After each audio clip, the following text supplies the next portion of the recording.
Millionaire Logan Bennett was left standing at the altar in front of hundreds of stunned guests. He had everything: wealth, power, and a future that seemed perfectly planned. But in a single moment, everything changed. What truly brings happiness, money, or real love? A story of choices, trials, and an ending no one saw coming.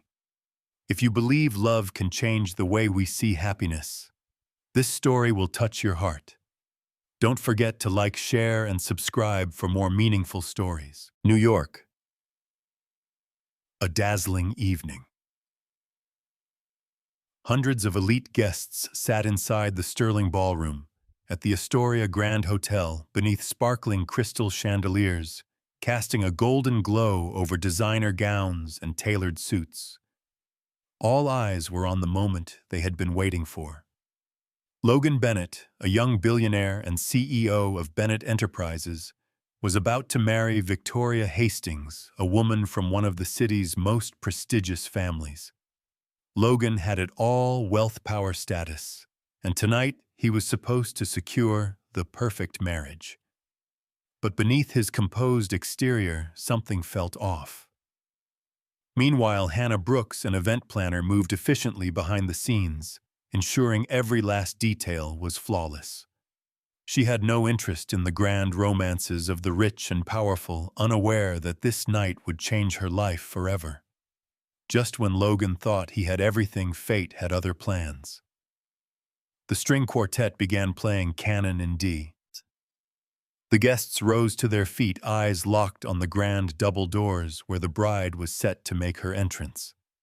Logan Bennett stood at the altar, his custom-tailored tuxedo fitting him to perfection. At 37 years old, he had built an empire from nothing. Bennett Enterprises had made him one of the most powerful men in New York, and tonight was supposed to be the crowning moment of his personal life. "You okay?"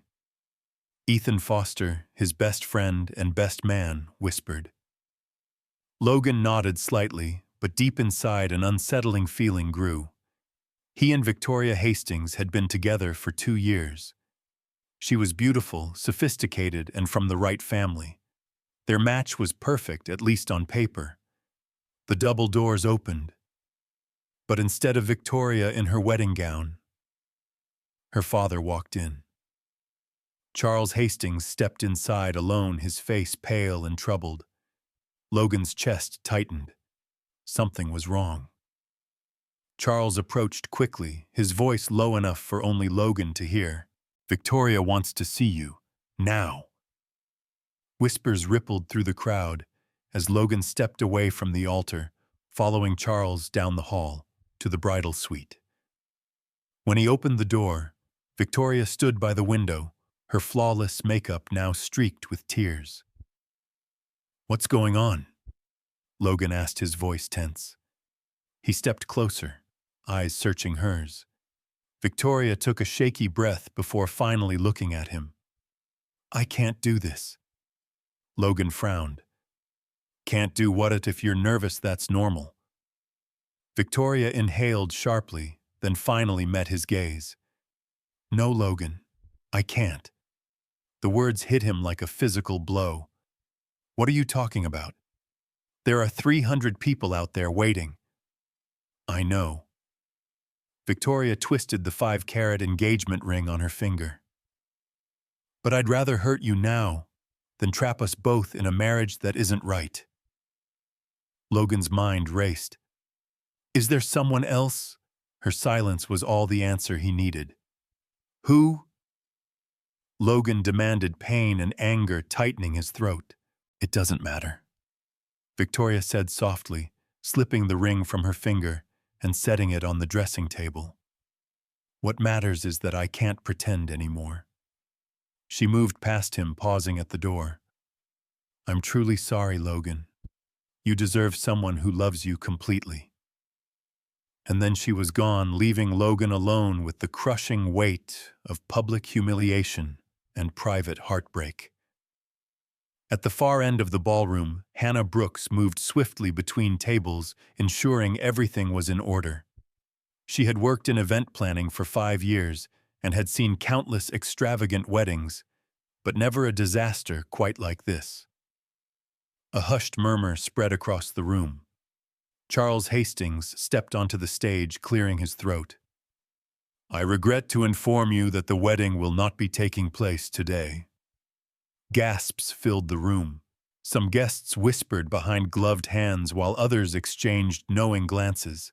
The media already present snapped photos furiously capturing what was sure to be one of the biggest scandals of the year. "Poor guy," someone muttered, eyes fixed on the stage. "Victoria left him at the altar," Megan Reed, an event assistant, whispered. Hannah winced, but she couldn't let herself get distracted. The job still had to be done.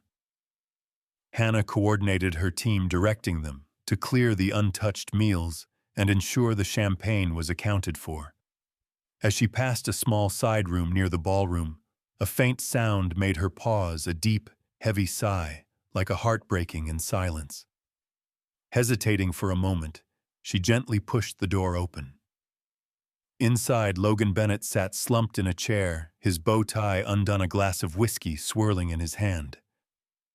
The powerful, composed businessman the media adored looked nothing like the man before her now. He looked like someone who had lost everything. Hannah knew she should walk away, give him space, but something in his eyes made her stop.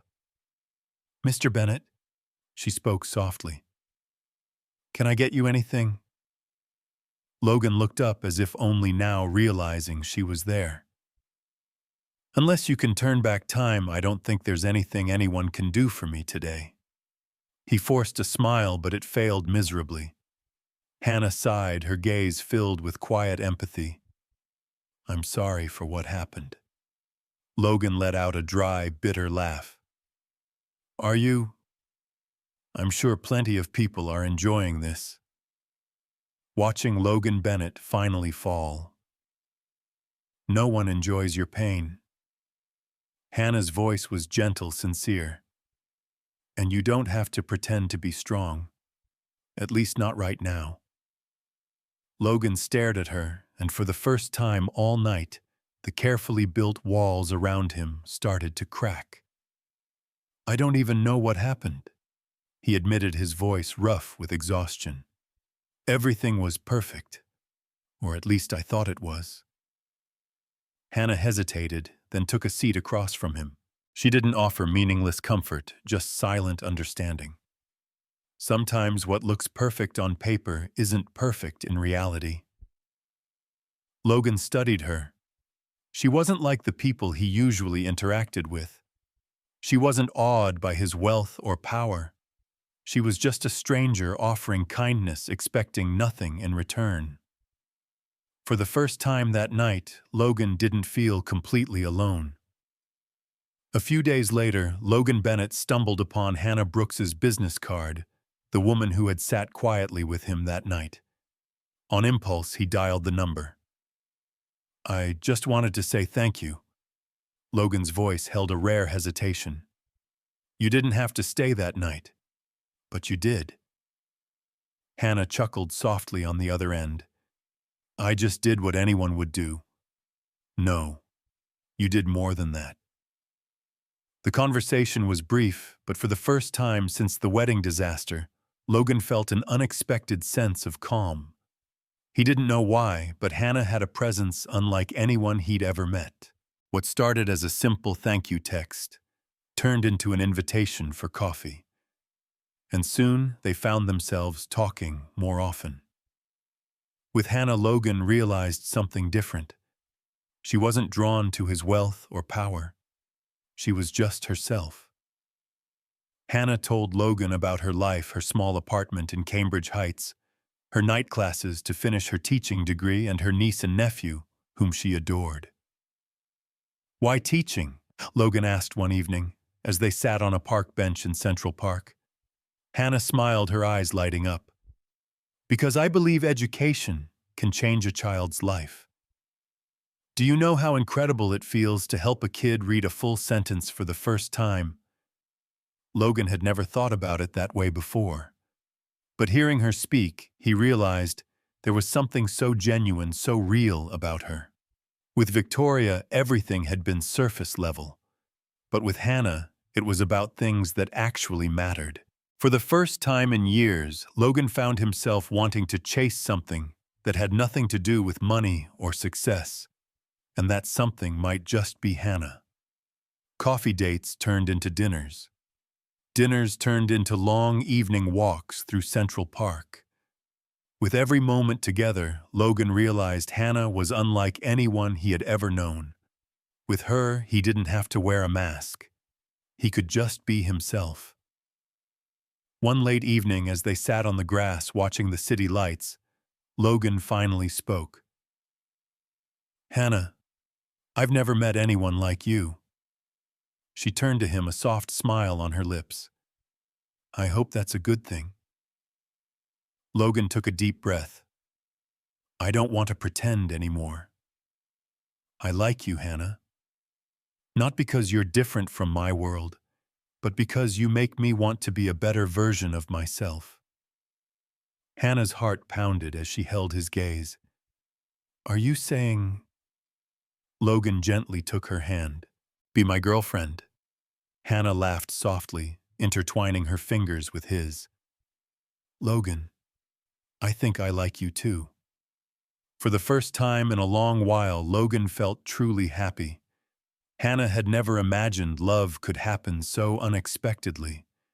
But with Logan, she felt free, cherished, and most importantly, herself. But that happiness didn't last long, because the harsh reality of his world came crashing down. The next morning, as Hannah arrived at work, Megan rushed toward her phone in hand, breathless. "Have you seen the news?" Hannah frowned. "No. Why?" Megan turned the screen toward her. The front page of a gossip site, From the Altar to a New Love, Logan Bennett, Dating Event Planner. Below the headline was a photo of Logan and Hannah at a coffee shop last week, his hand brushing lightly against hers. Hannah's stomach dropped. The comments were brutal. "So this is Logan's rebound, yikes. She's clearly using him. From a billionaire fiancé to an event planner. That's a serious downgrade." Hannah swallowed hard, her chest tightening. It wasn't just strangers talking. It was her colleagues, her classmates, her neighbors. The whispers behind her back became suffocating, like walls closing in on her. Was this what her life would be like if she stayed with Logan? Her phone rang. It was Logan. "Hannah, I'm so sorry," he said the moment she answered. "I didn't think this would blow up so fast." Hannah took a deep breath, her voice steady. "I know. This is part of your world. But I'm not sure if I can get used to it." Logan tightened his grip on the phone, his voice firm. "You don't have to. We'll get through this together." But Hannah wasn't sure if love alone was enough to fight against the world. 3 days after the article about Logan and Hannah went viral, Victoria Hastings showed up at Hannah Brooks's doorstep. That evening, just as Hannah returned to her small apartment in Cambridge Heights, the doorbell rang. She opened it. Victoria Hastings stood there. She was still poised, elegant, but carried an air of unshakable superiority. "We need to talk." Victoria stepped inside without waiting for an invitation. Hannah crossed her arms. "I don't think we have anything to say to each other." Victoria glanced around the modest apartment before pulling out a check and placing it on the table. $3 million. Hannah frowned. "What is this?" Victoria offered a cool smile. "An opportunity, Hannah. A chance for you to walk away before this gets ugly." Hannah stared at the check. "You really think I'm with him for money?" Victoria let out a soft, patronizing laugh. "Women like you always are. Maybe you think you're different, but sooner or later Logan will realize you don't belong in his world." Hannah clenched her fists. "And if I say no?" Victoria leaned in closer, her voice dropping to a whisper. "Then you better prepare yourself, sweetheart. The press will rip you apart. Your colleagues will turn on you. Your little teaching career. It'll be over before it even starts. One phone call and every school in the city will know you're nothing more than a gold digger. Hannah took the check, then tore it to shreds right in front of Victoria. Keep your money. I don't want it. Victoria's expression darkened, but she simply shrugged. Don't say I didn't warn you. Victoria walked out, leaving behind an air of cold finality. Hannah knew she had turned down the easy way out, but she also knew the real battle had just begun. Less than 24 hours later, the news exploded again. Victoria Hastings appeared on live television, her eyes rimmed with red, as if still heartbroken. I tried everything to make it work, she said, her voice trembling. But Logan was too distant, too obsessed with work. I couldn't stay. The host nodded sympathetically. So he never made time for you? Exactly. Victoria sighed dramatically. And now, just weeks after I left, he's already moved on. Hannah's heart clenched. Victoria had just painted her as a cheap replacement. Hours later, Logan stormed into Hannah's apartment, his face tight with anger. She's lying. But Hannah wasn't so sure anymore. Was love enough to fight against the world? After Victoria's interview aired, things only got worse. The public perception of Hannah was now filled with doubt. No matter where she went, she could feel the judgmental stares. Even her co-workers started looking at her differently.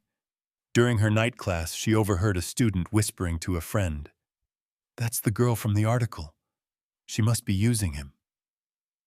Hannah pretended not to hear, but deep down it hurt. Logan wasn't going to let this stand. That evening, he showed up at her apartment. Hannah, I'm holding a press conference. I'm setting the record straight and defending you. Hannah looked at him, worry in her eyes. Logan, if you do this, they won't leave you alone. I don't care, Logan said firmly. I won't let Victoria or anyone else control this narrative anymore.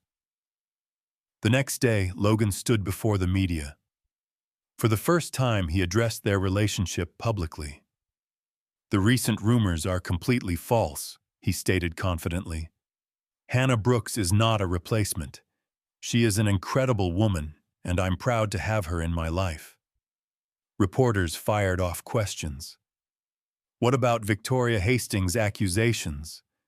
Logan smirked slightly. Victoria is entitled to tell her story however she wants. But I have the right to tell the truth. And the truth is, I have never been happier than I am with Hannah. The news of the press conference spread quickly. Public opinion began to shift. People started seeing things differently. That night, Hannah received messages from some colleagues. I misjudged you. Hope you're doing okay. She stared at her phone, emotions overwhelming her. When Logan arrived at her door, Hannah didn't say a word. She simply threw herself into his arms, holding him tight. Thank you for fighting for me, she whispered. Logan pulled her even closer. For you, I'd fight the whole world. After Logan's press conference, public perception began to shift. The negative rumors faded, replaced by admiration for a man willing to fight for his love. But to Logan, this was never about his reputation. It was always about Hannah, the woman he loved more than anything. Even though things had settled down, Hannah still had doubts. One evening, as they sat on the balcony, she turned to him. Logan, even if everything seems fine now, your world still feels so far from mine. I don't want to live a life where I always have to fight to prove I belong. Logan was silent for a moment, then took her hand. Hannah, you don't have to prove anything. You don't have to change to fit into my world. Because if you're not in it, I don't want that world. Hannah looked at him, her heart pounding. Are you saying? Logan took a deep breath, then stood up, pulling her with him. Under the soft glow of city lights, he dropped to one knee, and pulled out a small velvet box. Hannah gasped, tears welling in her eyes. "I used to think my life had to follow a perfect plan," Logan said, his voice filled with emotion. "But when I met you, I realized none of it mattered without you by my side. You taught me how to love with my whole heart, how to put love above success. Hannah Brooks, will you marry me?" Tears streamed down Hannah's face, but this time they were tears of joy. She wasn't afraid of their differences anymore. She didn't care about the world's judgment, because in this moment it was just her and Logan, and a love that had overcome everything. She nodded, her voice shaking. "Yes. Yes, I will." Logan chuckled softly, sliding the ring onto her finger before pulling her into his arms. They kissed under the night sky, the city lights shimmering around them. A moment frozen in time. A moment they would never forget. 1 year later, at a small seaside wedding, Hannah walked down an aisle lined with white flowers, her eyes locked onto one person, Logan, the man who had become her entire world. Not for status, not for wealth, but because they were meant to be. As they exchanged vows, Logan whispered, "Thank you for choosing to stay." Hannah smiled, tears shimmering in her eyes. "Thank you for fighting for us." They kissed as the sound of crashing waves and the applause of family and friends surrounded them. And so their love story, a love worth fighting for, a love that never needed proving, a love written in the stars, began its happiest chapter yet. If you were Hannah, would you have the courage to face public pressure and fight for love? Have you ever been in a situation where you had to choose between your heart and security? Share your thoughts in the comments. Your story could inspire many others. Thank you for supporting the channel. The stories are collected from various sources and do not represent any individual or organization. They are shared with the intention of spreading human values in life and have been rewritten with the support of AI. If there are any mistakes, kindly overlook them with understanding. Wishing you all the best in life.